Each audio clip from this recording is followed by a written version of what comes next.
everybody, welcome to this month's question of the month. If you have a question, you can always go to yoganatomy.com/my question and submit your own. So this month's question is, I often hear warnings about neck injuries related to the last pose in the primary series and following first poses in the finishing sequence. That is Setu Bandhasana and the shoulder stands, both Salamba Sarvangasana all the way through to Pindasana. Although they are quite different, Setu Bandhasana being a back bend and the shoulder stands are kind of a forward bend in terms of the neck, I would like to hear your insights regarding the connection between the two in the Ashtanga system. I assume there is a reason for practicing Setu Bandhasana at the end of primary prior to the finishing sequence, maybe also prior to intermediate, ? And how do you recommend to protect the neck when practicing these poses? I have prior medical condition like neck, back injuries. Thank you. So I'm going to start with the end of your question first. If you have very specific problems in your neck and possibly in your back, it's possible that these postures should not be practiced by you. Okay, don't take the chance. If you have neck herniations, it could be a problem, or if you find that it exacerbates that problem, obviously, then just stop. I mean, even since you're an Ashtangiya, there's a quote in the beginning of Pattabhi Jois's book. He says, not all postures are for all people.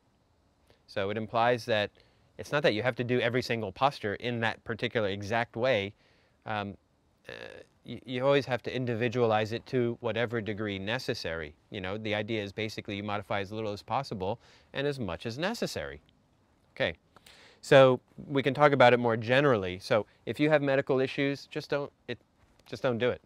If you've got real neck problems and you think it's going to make it worse, just don't do it. Period. And to be fair, the postures that you bring up, especially Setu Bandhasana, there's a lot of anatomical reasons why we could argue that you should never do something like that. To be fair, there's lots of anatomical reasons to argue why you should never do a whole bunch of yoga postures. Like, why would you ever put your foot behind your head? Why would you ever do a back bend? So that's a slippery slope. But this one is particularly sort of, important because it's our neck. So a lot more fear comes up around it, and rightfully so. The way I look at Setu Bandhasana is, although you took it and put it into sequence into what comes after it, what I would say is also look at what comes before it. So there's going to be a whole series of postures where you end up doing this action without weight on your head. So whether it's Upavishta Konasana, looking forward with your chin on the floor, or even Bhujapadasana, where you try to touch your chin to the floor. There's a whole series of postures where you do this, and then you roll on it, or you go back like Supta Konasana, for instance. So you're kind of doing this action before you get to Setu Bandhasana. Ideally, it's enough to build up strength so that it is a relatively comfortable posture. But a lot of times what people do is they skip sections of postures and then get to the end.